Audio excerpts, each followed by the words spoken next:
Hey friend, are you ready to become the visionary of your business? Are you ready to multiply your money to get to your first 100K or your next 100K and really discover the joys of profit?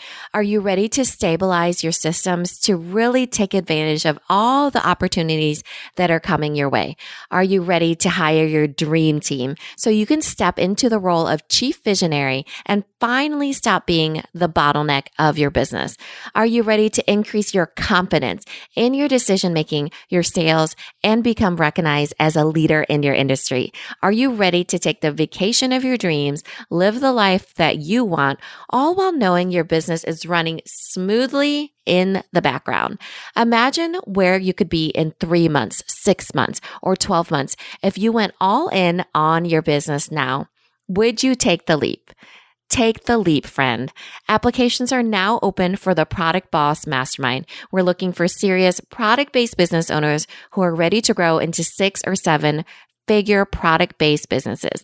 The mastermind is designed to facilitate a breakthrough year in your business and life through coaching, connections, and true mastermind. This means you never have to make a decision alone again, and you're surrounding yourself with fellow high-level product business owners that get it, and they are taking action. So go to theproductbossmastermind.com to submit your application. Spots are very limited, and let's get started building your dream life. Welcome to the Product Boss Podcast, where we help product-based businesses grow their sales and improve their strategies. Hey everyone, I want to introduce you to my co-host and biz bestie, Meena Kunlo-Sitep, an Amazon guru that has built a multi-6-figure product-based business. And introducing the other half of the Product Boss, Jacqueline Snyder. She has helped launch and grow over 500 fashion apparel and accessory brands, even one of her own. And together, we share our inventory of secret weapons that will help you dig deep and do the work it takes. Are you ready? Let's build together. Hey everybody, you're listening to episode 264 of the Product Boss Podcast. In this episode, we are sharing with you an interview that we had with our friend Tak Lee of the Invention Show podcast. It was such a great interview. We wanted to share it over here on the Product Boss because Tak interviews us about entrepreneurship, the triumphs, the challenges, all the things that we've met along the way in business and in life. And you'll get to know a little bit more about myself and Jacqueline. And it's a super fun, in-depth conversation that we know that you'll love. So let's jump in. Hi everyone, welcome to another episode of the Invention Show, where entrepreneurs and authorities in the field today share their story of triumphs and challenges in both life and business. My name is Tak Lee and the host of this show. Now, today, I'm excited to be speaking with the founders and co-owners of the Product Boss, the dynamic duo of Jacqueline Snyder and Meena Kunlo-Sitep. Trendsetters and trailblazers with a passion, simply mind-changing, life-changing, and business-changing. So without further ado, welcome to the show, Jacqueline and Meena, and thanks so much for being with us. Tak, thank you for having us. Awesome. So I'm Jacqueline, just so everyone knows my voice, yes. And then Meena. Hello, I'm Meena. There you go. And I'm glad we got that sorted. No, it's all good. Now, the first thing I like to ask all my guests, for those who are not too familiar with yourself is, can you please give us a window into your background, who you are, and what was your first job? And I guess I'll start with you, Meena. Oh, sure. Okay. Well, my background is I have an advertising degree as well as a minor in psychology, and I have my MBA. So that's kind of my school background. But I've been an entrepreneur for a really long time. So I started out with my MBA doing graphic design and did that for forever for corporations. So I would do collateral, print, and annual reports, that sort of thing. And so I started off as a freelancer. I ended up starting my, this a very twisty journey. And then I ended up opening or starting my own product business called Lil Labels, which is waterproof labels for baby bottles and daycare and school. It's basically how you identify your children's things. And I started that on Amazon 5 years ago and took it from there, just from doing that. And then met Jacqueline, somewhere in that journey, then we started the Product Boss. And so we call it our love story kind of because we met online and we're really fast friends. And we really saw this huge gap of nobody speaking to product-based business owners and the struggles that were different with that and speaking to owning a product business. And we started a podcast. And so I'll let her take it from there. But my first job was I detasseled corn. I don't know if anybody knows what that is, but it's a very hard job. Still to this day, decades later, it's still the hardest job I've ever had because it's where you're out in the field. You wake up really early in the morning. You pull the tassels on the corn. I'm sure machines do it now. Yeah. But if anybody knows what that is, they know it's a very hard job. Interesting. Mm-hmm. Thank you. Jacqueline? I didn't even know that about you. There you go. Well, you would have no idea what you could not handle detasseling. You don't know me because my first job was at an ice cream shop. My first official job was at an ice cream shop, and I remember they started me off at training salary at $4.75 until I could write on birthday cakes, and then I got raised to $5.25. So that was my first job. Was working in an ice cream shop. I will say it was the thinnest I ever was because I didn't want to eat ice cream all day. And I really learned. I learned hard work. I mean, I remember them teaching me how to mop. How to mop out of because I mopped myself into a corner. So, it was like life lessons for a 15-year-old at that point.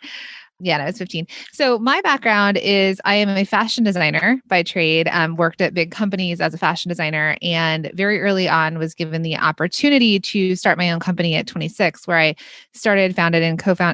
I founded Designer Consulting Co-op. So since 2007, I have been helping small fashion brands launch and grow. I've launched over 1,000 fashion brands. Through designing for them, product development, production, helping them through sales, the whole process. So I've had this client one-on-one work for a long time since I left as a fashion designer for bigger corporations. And then same thing, met Mina. I had my own product-based business called Cuffs Couture, which were wearable wrist wallets for when I used to go out dancing. And I was looking to liquidate at that point. The phones had gotten bigger. You couldn't really store your phone in your wrist wallet. And so I was like, how do I get rid of this product? And I had heard of Mina through another podcast. We were in a Facebook group together and I approached her and I was like, hey, so I hear you could be an Amazon expert. How do I liquidate this product on Amazon? And she's like, you don't liquidate, you grow a brand on Amazon. And that's when we started talking and we realized our love language was business, products. We knew that there were so many, podcasts and courses and masterminds that were really directed towards service-based businesses, but no one to product. And that's when her and I started teaching it. We created a mastermind and then eventually launched the Product Boss podcast. And that led us to where we are today. Awesome. Which sort of leads me to my next questions, ladies. The Product Boss, and the Product Boss podcast, fantastic platform, and absolutely love how you've been able to make it specific to product-based entrepreneurs. And I must also quickly add for our listeners out there, as Jacqueline mentioned, the Product Boss podcast is a top-ranked podcast on marketing, so be sure to check it out. And now, can you please share with our audience, what is the Product Boss and what are your goals there?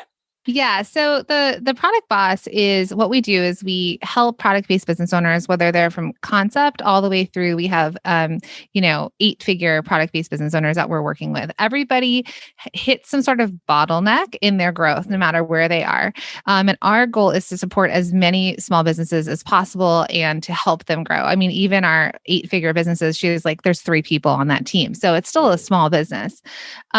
We do that with helping with our podcast, of course, and we really try and do workshop style podcasts, things that are actually helpful that they can take and implement and take into action.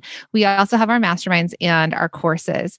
And our goal ultimately is what we realize is a huge portion of our community and our students, they tend to be creatives that came upon this. Maybe they weren't planning on it being a full-time business. Maybe it was a side hustle or a creative outlet. A lot of them may have started on Etsy, but they start to see that there is a business there, right? There's somebody willing to exchange money for their product, but they don't have their MBA or they haven't had experience as entrepreneurs.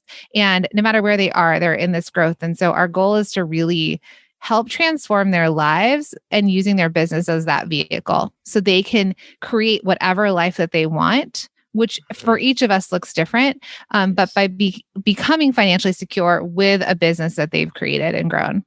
And Mina, do you have anything to add to that? No, I don't. I think that was perfect. No, it was. It was Thank excellent. you. Thank you. Thanks so much for that. Now, I want to touch on your shop 1 in 5 pledge, which I've been on.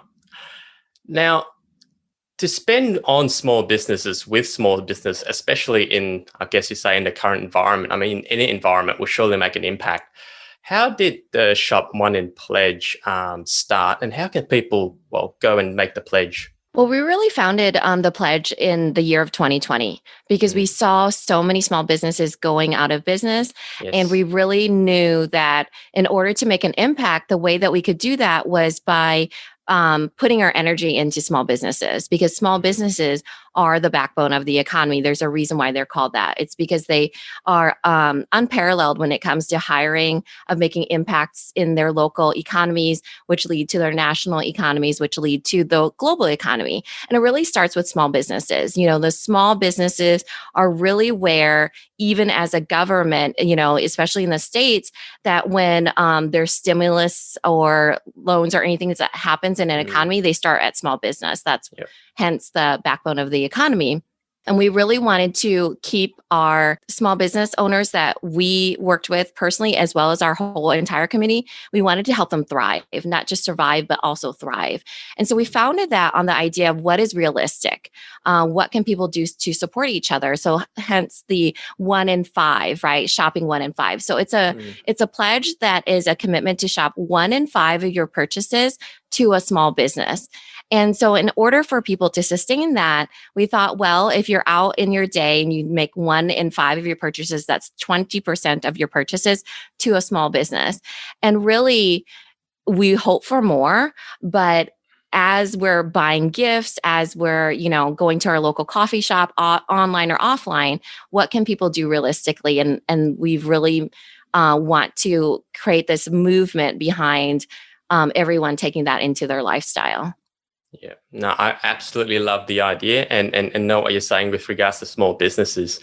And I do, encourage everyone that's, listening to go online and, help out the small businesses. Thank you. No worries. Now, the next question, it'll be interesting to see what you guys say differently, Mina and Jacqueline. Business partnerships, okay, a lot work really well, like yourself, but there are also a lot that, that don't and fall apart. So in these times when more and more, people are trying their hand on whether it be a service or product-based business, online and offline, what would you say is the key to choosing the right business partner if you do decide to go into a partnership? Funny you ask.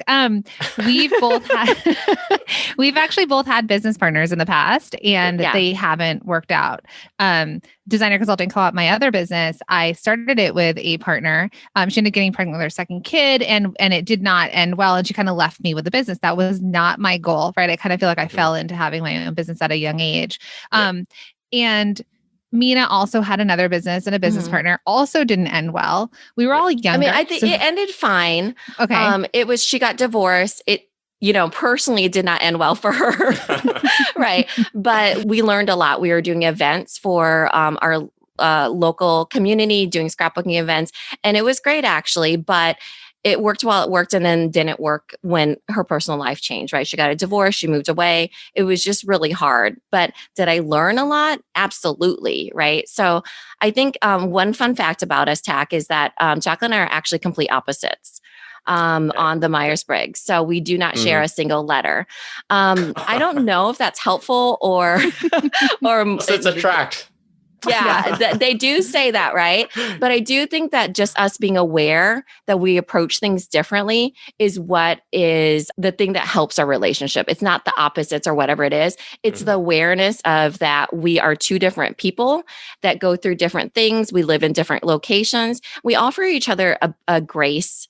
And, we know that everybody has their bad days. So I think that really helps, because as we were young, it's almost like, these expectations. But as we got older and we have our own lives, it's almost like, I totally get it. I'm there too. I have this other, everybody has their own set of life things that they go through, you know? And I think that's such a point, because when we both had these partnerships, we were younger, and actually both of us, our partners, had personal things happening in their world that ended up pulling us apart. Right. And for whatever reason, there was discord. So I think when you're picking a partner, Mina and I definitely started off as friends.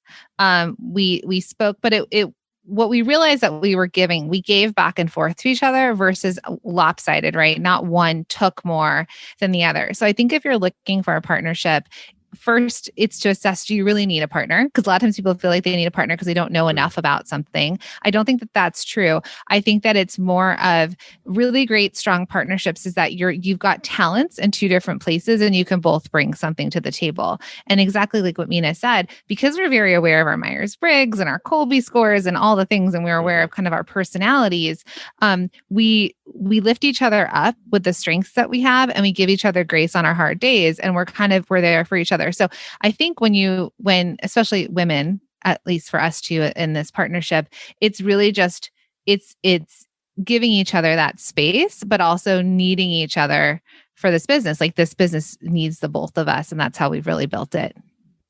Take note of that one, listeners. Gold. Now, with over 25 years of experience, in the space, and going back to the product boss, I want to touch on product, verification, you can call it. Now, a lot of people sort of fall in love with their ideas, but the end game is it going to make money? So, what is the best way, and what do you do to advise your students about, validating their idea? So it sort of basically gives the best possible chance of, a successful financial business, instead of just, I love my product, you go it out there, but then nobody buys it. So right. true. I'm going to hand this over to Jacqueline. She very much loves startup. I very much love scaling businesses. So the startup is not so fun for me, I feel like. I mean, this is where my zone of genius is. This is what I've done, since 2007 is the startup. So a lot of times, and it's true, it costs a lot of money to develop. So physical product-based businesses cost money.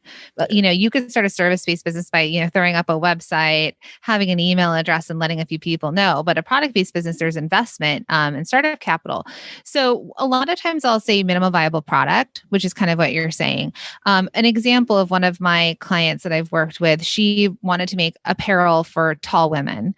She wanted to do everything: bathing suits, evening gowns, workout wear. She was thinking of an entire, lifestyle brand, with a very limited budget. And my response to her was really narrowing it down and thinking, what do tall women need the most? Right? I had to ask her these questions, and she said, pants. Okay. And where are you seeing the gap in pants? And she said, in activewear. It was like, it's the time of yoga apparel, taking off. Yeah. So activewear. So what we ended up doing is we ended up creating 4 different styles of leggings for tall women in activewear within her style. So it was able to be in her budget. And then she was able to test that product with a minimal viable product to her customers. She didn't blow all of her, initial startup on all of the things. We call it throwing spaghetti at the wall, rather getting really niche with a minimal viable product. I would say if you have a small amount of money, you test, you go deep on like the core thing that that they need, versus thinking I'm going to make all the things. If I'm going to do jewelry, I'm going to make rings and bracelets and necklaces and, all the things, be known for something. And I would say another thing is when people go into investment, they have to invest in something like maybe a mold or manufacturing at high amounts of units. Sometimes what they can do also is test a minimal viable product through social media. So really just starting to pull together a page, like an Instagram page of, I don't know. I helped someone once with, it was kind of a little awkward and strange, but flowers, like these dried flower creations. And so I said to her, I was like, okay, go ahead and start creating a social platform of flowers that you pull together from different sources, right? You start to post images, you start to gain a following of people who are really loving these flower creations you create. And once you've really grown a following, then you can switch it and sell them the product that answers what they're already telling you that they love. So if they're all following you for these like beautiful flowers, and then you say, hey, by the way, here's a beautiful arrangement that could last forever, you might be able to sell them because you will have created a a warm audience or a customer base that's looking for what you want. So that would be a way of doing it without actually spending money. Great tip. Love it. Love it. So be sure to check out the Product Boss, listeners. Now, moving on to your journeys as entrepreneurs, Mina and Jacqueline. Now, as all entrepreneurs know it can be a very lonely journey at times. So my question is, how do you manage risk and fear? I think you surround yourself with the people that have the similar risk tolerance or higher than you. Because when it comes, I heard somebody say something about law of exposure, right? Because one of your questions was, earlier was, it was something like, what was your invention or your entrepreneur experience? And for me, I feel like I was never born an entrepreneur. I kind of developed into that. So I never identified with that word entrepreneur. But then I realized that I've really surrounded myself with people, and it wasn't my family because they're not entrepreneurs, but it was people that had a high capacity and a high tolerance for starting from scratch and for pushing into fear, right? My family is, they're immigrants. They started from nothing. Also, the people that I surrounded myself with, they really had like a really high capacity for hard work and a high capacity for taking risks in certain ways. Sometimes it was different than me, sometimes similar, but I surround myself with, oh, look at that woman, she's creating a business, right? So inadvertently, I kind of fell into entrepreneurship, but I do think that it really does impact you and your journey, who you surround yourself with, and that your tolerance for risk goes up higher with who you surround yourself with. So if you're surrounding yourself with fellow product-based business owners and they get that struggle and it doesn't feel as lonely, you're like, oh, they have a really high tolerance. They've been through it as well. And then it doesn't make you want to quit.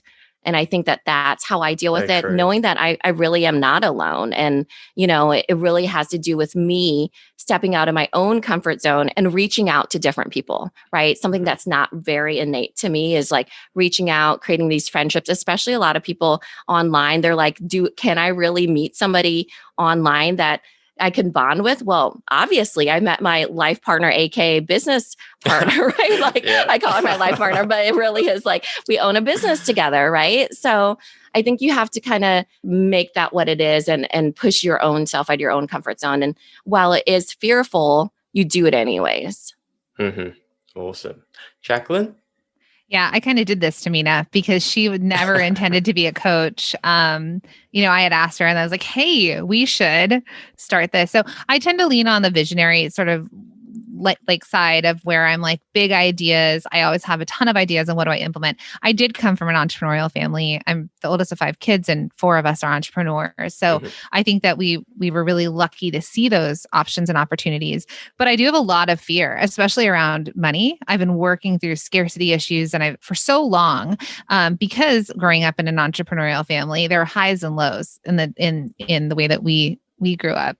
And that was something I didn't want. But I did want financial freedom. I did want just freedom. I'm married to an actor and his world was always changing and I wanted to be where he was, locational. And so by having my own business, I found freedom in that I could make choices for myself. And also I didn't have a salary cap, right? It's however much I can earn ended up being how I could provide for myself. So I think with fear, and a lot of times because I do work with so many startups, I know it sounds a little morbid, but I always say to them, if you were at the end of your life and you looked back, would you regret not doing this? And if the answer is yeah, like I'm not going to regret not jumping out of a plane. I'm just going to put that out there, right? Like that's not the fear. That's not the risk I'm going to take.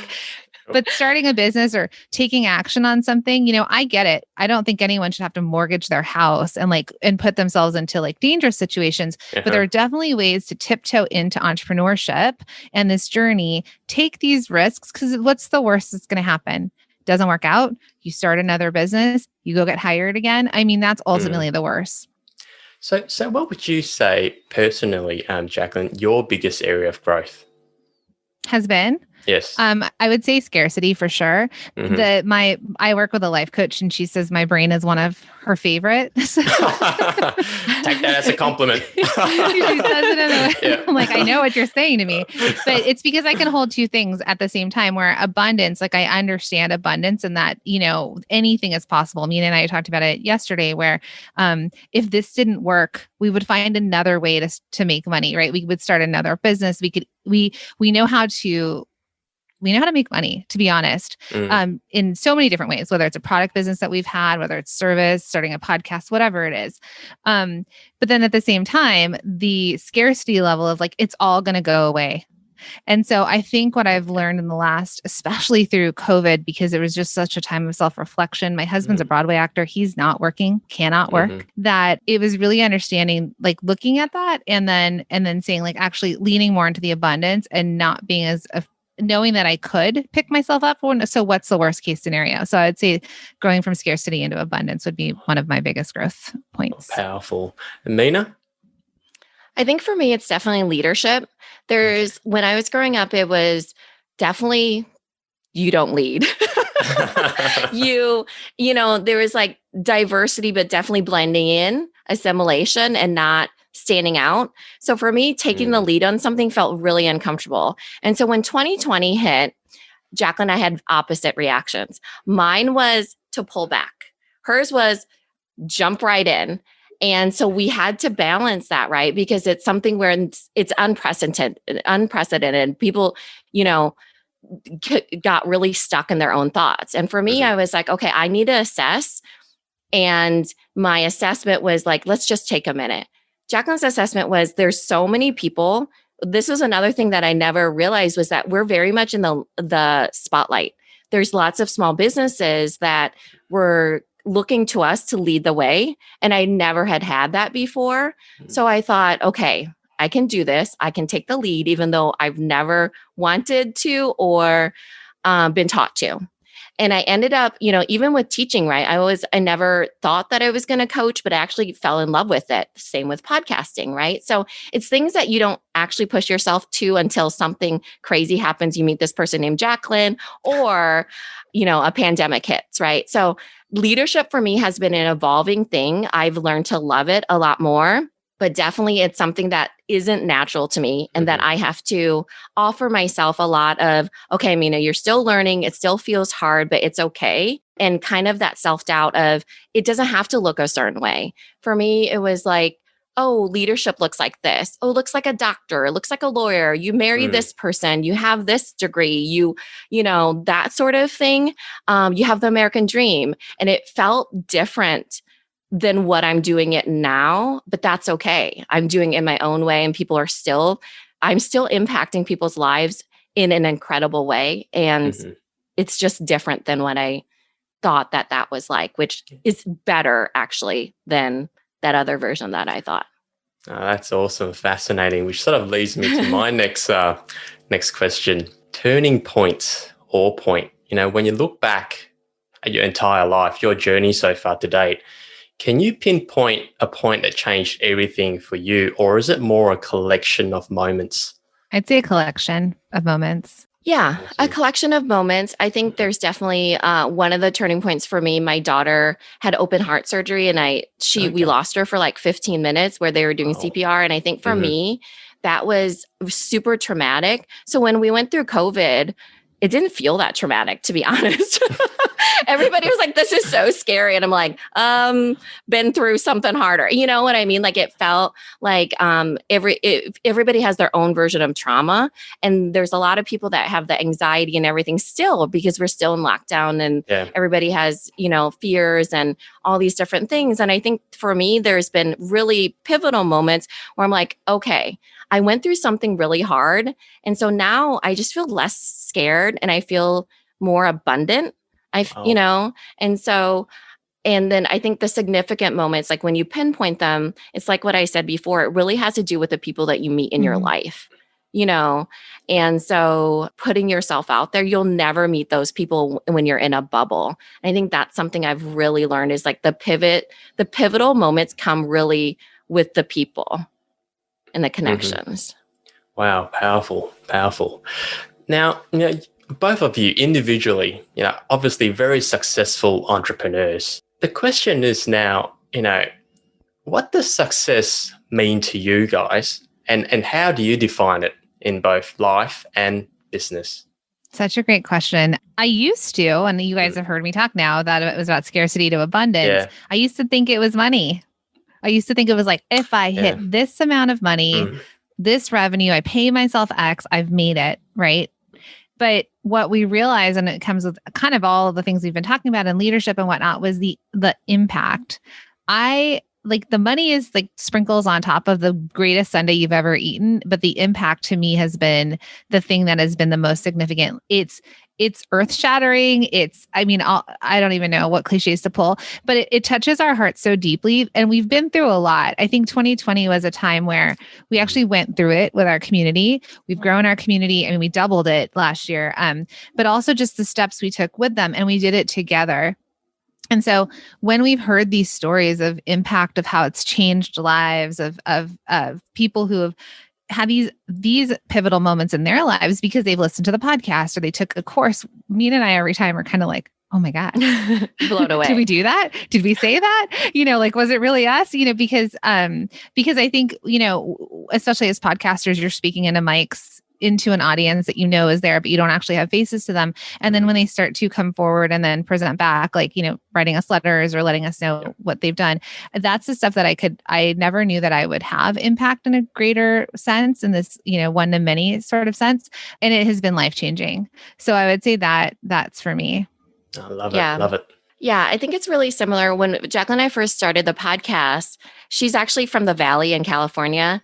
And she would say, I sound like a Valley girl. And I'm like, so do I. And I'm from Iowa. And so we'd be like, are two Valley girls, quote unquote, Valley girls, going to make an impact? And it felt like it should look a certain way. Successful people look a certain way. And I think for me, success has definitely evolved in that way. And I really realized it was in the impact, but also the legacy of what I'm leaving with my children, right? I have two little girls, both Asian, that are just, I want them to know that they don't need to be in the kitchen, just so different than what I grew up with, right? They don't have to marry a doctor or lawyer or be one.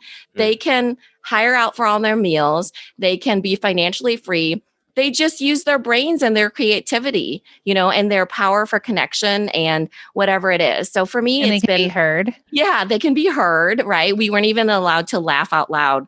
When I first heard that phrase, I was like, whoa, laugh out loud. That's just crazy. And now I laugh all the time. All the time. So yes, all the time. I just love laughing, right? I think I saved it for my adulthood when I was with my friend. But even with that, right, that we're able to just be ourselves and create success for other people and create a legacy of success for our children. It just feels like, how, just by being me, in this different light, it just feels crazy. So for me, success means getting to be me, impacting others, and changing what my children are going to be able to do. Awesome. And now you sort of touched on it a little bit, Mina, when you said, kids, both of you are parents, and yes. I'm a parent as well. So, the world is rapidly changing and will continue to change. As parents yourself, what values, I guess, do you think are important to instill in our kids these days to give them that, that competitive edge? Great question. I'm dealing with a 5-year-old right now that's definitely sort of challenging me and working, because we work from home and our kids would normally be at school and they wouldn't feel that sort of pull between the two. But for me and my husband as well, is that we believe in working hard. It doesn't mean it's not that we're always looking for hard work. It's not always that you're looking at the hustle, but if you're going to commit to something, especially him and I, we have creative talent that we were able to then also turn into our careers. So it's finding the thing that they love to do without, like Mina said, the expectations of being a doctor or a lawyer. It's what I'd really like them to do is find something they're passionate about and see how they can turn that into a career, whatever that is. But also working hard at that. I think having a respect for money, like money earned and money saved, and knowing what to do with their money. I think that was something that we didn't, they stopped doing home ec, in school, where it was like balancing checkbooks. And parents' age, they did things like that. So really having the understanding of that and the value of it. And yeah, for me, it's following passion and being able to turn that into a career. totally agree. Yeah, I think for me, because I have two girls and one of them, they could not be more different. And so I always remind them that everybody is good at their own thing and nobody is good at everything. Right. Ooh, yes. So it's like they almost have this internal, like my older one, she's just so responsible and she's like very book smart and just so, like different. And then my younger one is just my wild child and she's fearless. And I call her my spirit animal. She's just, but she definitely speaks her mind. She's bold. She is a great connector. She makes friends anywhere she goes. My older one, I had to teach her how to introduce herself and make friends, right? So they're just different. And so I have to constantly remind them that you're good at your own things. Everybody's good at their own things. And there's not one person that knows everything or knows how to do everything. And so I think that's the thing that I want to leave with them is that, it takes teamwork in anything you do, even when you're married, right? Teamwork makes the dream work, even when you're just a married couple, because it's like, it's never just you learning how to do all the things. It's you figuring out how to do it with other people, even when it's as little as a nucleus household, And so it's been a learning experience for all of us, for sure. Yep. But I would say that that's kind of what we tried to instill in them. Oh, nice. So how do both of you pull it all together, juggling family, life, and business, and personal time? 2 businesses each, actually. Yeah, we do our best, Yeah. We laugh a ton. Like one of the things that we really noticed that people really liked about us is that we were real about certain things, but we don't take ourselves very seriously. Jacqueline and I very much enjoy each other's companies, and there's nobody that can balance all the things. So sometimes we have bad days. Sometimes our kids have bad days. Sometimes our spouses have bad days, and we just get through it, and we still enjoy each other's company as far as like, okay, Mina needs a minute for this or whatever else. And we just build that around our lives. One thing I do want to be better about is taking care of myself, though. So That's always last on our list. I mean, yeah. And I would say, the thing, it's funny because both of us, when we met, we had our other businesses, which were 4 days a week. And then the Product Boss was 1 day. And now it's flipped, where our other businesses, we really have to carve out time for those. One thing I think is bucketing our time, and it has to flex. It's not something that you can keep the same way. So if we're in launch or something big is happening, our families know, because right now, neither of us are using babysitters. It's just our husbands, bless their hearts, taking care of our kids. the dad, the babysitter. Yeah. I always tell my husband, you're not a babysitter if you're the dad, but that's true. Yes. That's true. You're not. Like, you don't get to, close the door. Good luck. So, we've been operating from home, and our kids have been home with us, and we've been homeschooling them as well. And so I think it's having those boundaries around our time. We've been getting really bucketed with like what hours we're available front facing for our team, for our community.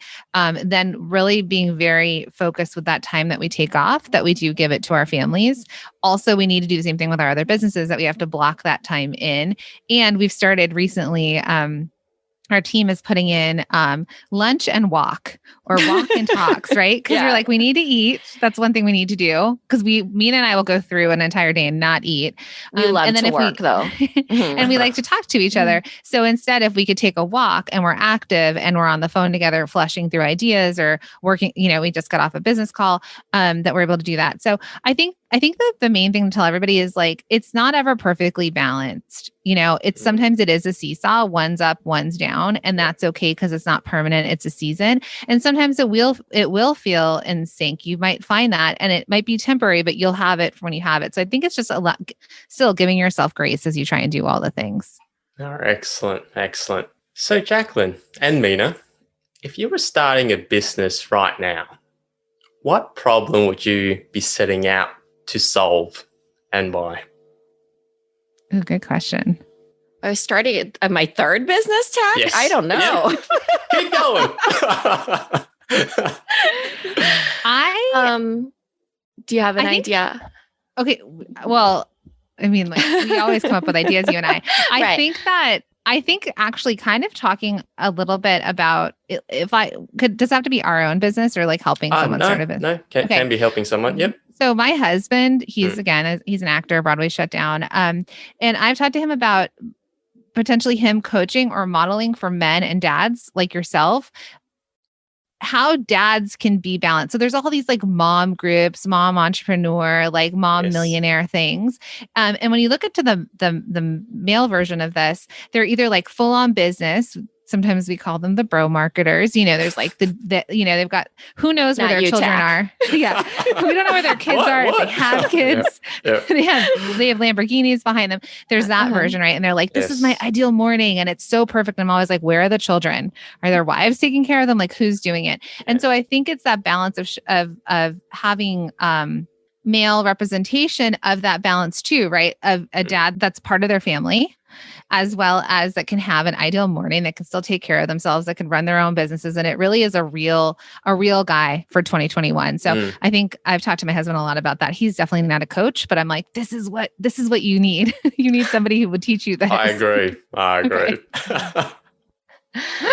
I actually interpreted that question differently.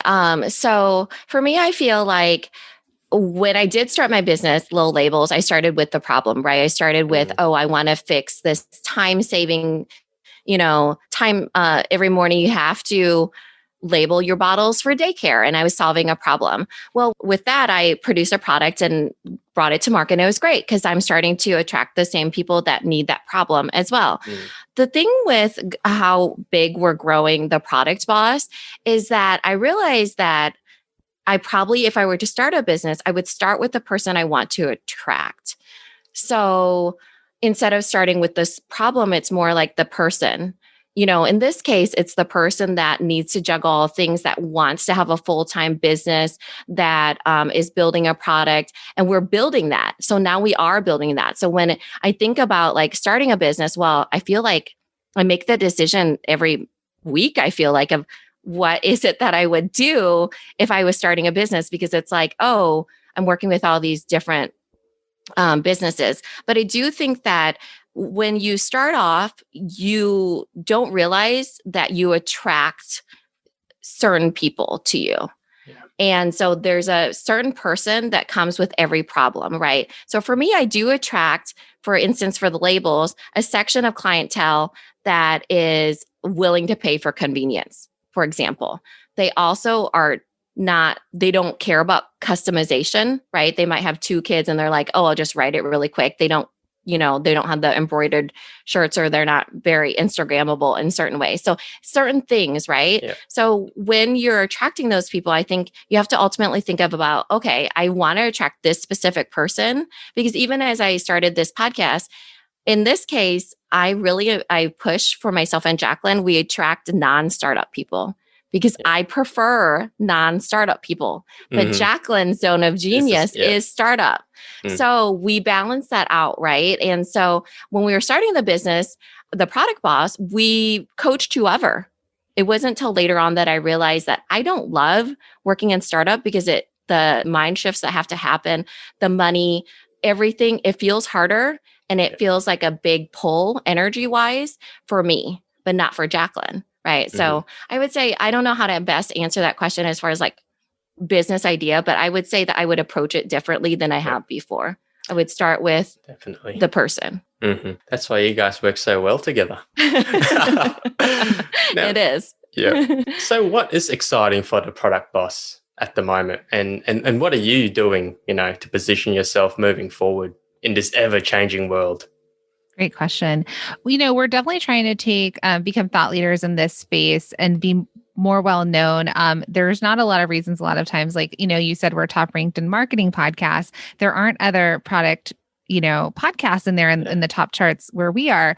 But those people that are above us and below us don't necessarily need to know about us yet, right? Because a fraction of their customers or their community are probably product, and they're not even thinking that they need to be met. So I think one thing for us is really growing our visibility, networking. We're on Clubhouse. Have you joined Clubhouse yet?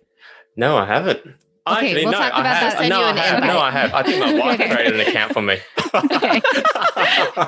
But the thing I'm loving about Clubhouse is this new social platform. If people don't know, just Google it. Is the connections and the networking, which we're missing. We're not able to travel to all the places that we would network and be known. And so we're working on press. Like we have a feature coming out in Forbes and being on your podcast and really, I think, a visibility growth. Also, we are looking to up level our coaching, our masterminds right now with our product-based business owners. We're creating this bigger program right now because what we're seeing is even those who have joined our we have a signature course, they're having breakthrough years. I mean, 2020 was very good for a lot of product-based businesses online. And we want to continue to support them and also make them millionaires, right? We want them to crash through their own glass ceilings that they're creating for themselves. So I think it's also that awareness is going to bring more people in that we can impact more. And then through this other program that we are launching, which is like a higher level mastermind. Nice. Mm-hmm. Which sort of, I think you touched on this a little bit when you mentioned legacy, Mina. Mm-hmm. So what is your legacy? I mean, what is the product boss legacy? What do you want the product boss to be remembered for?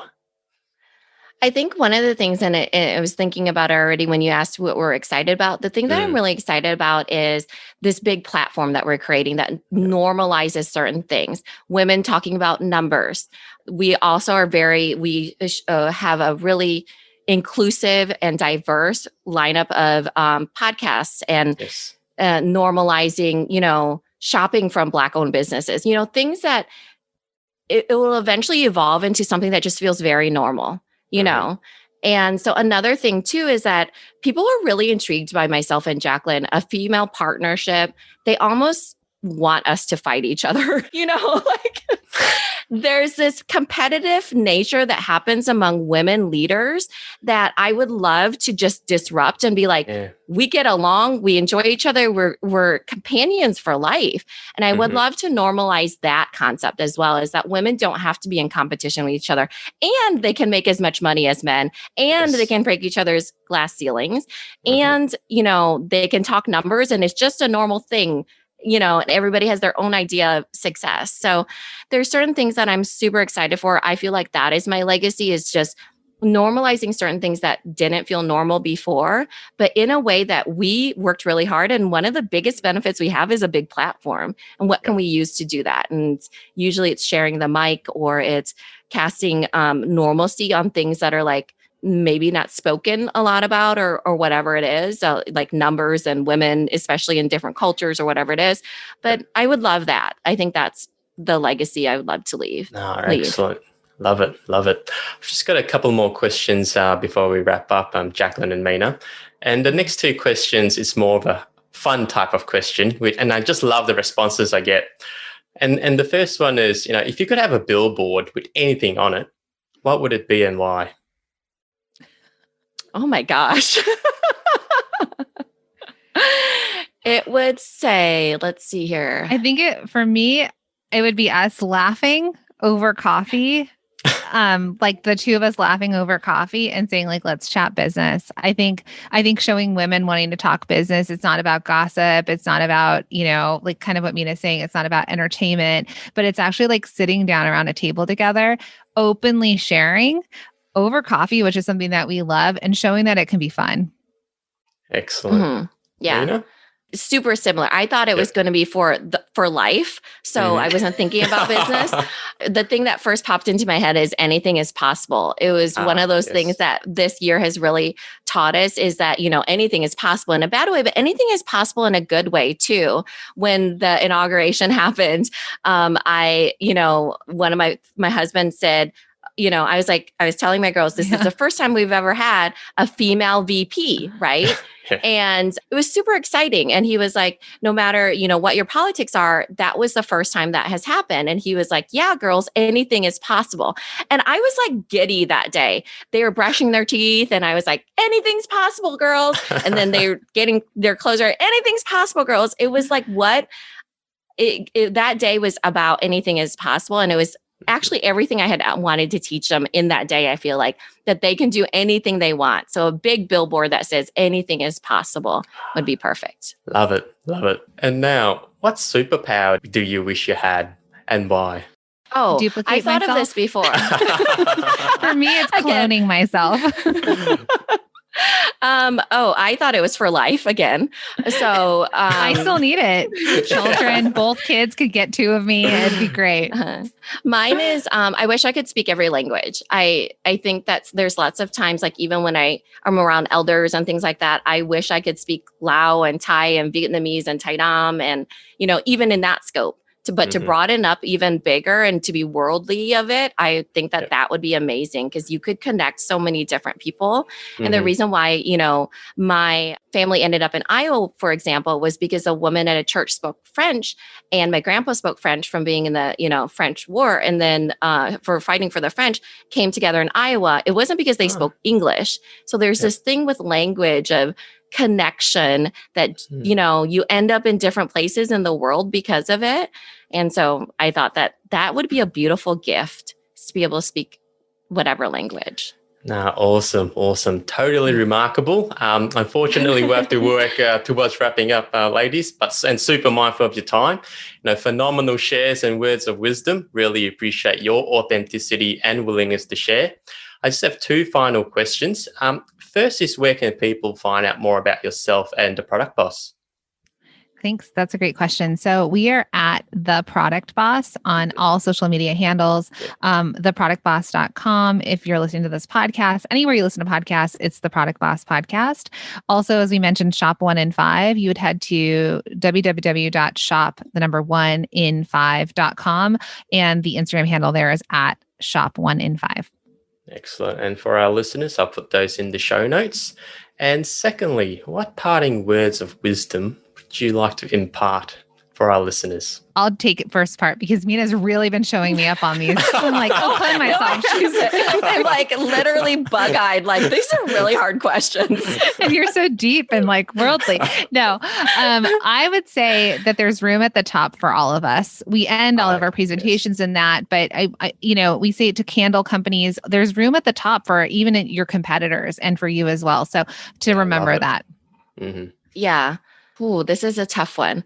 Parting words, I would just say that I want to maybe leave it at this quote that I really love. And that's, don't be afraid to go out on a limb that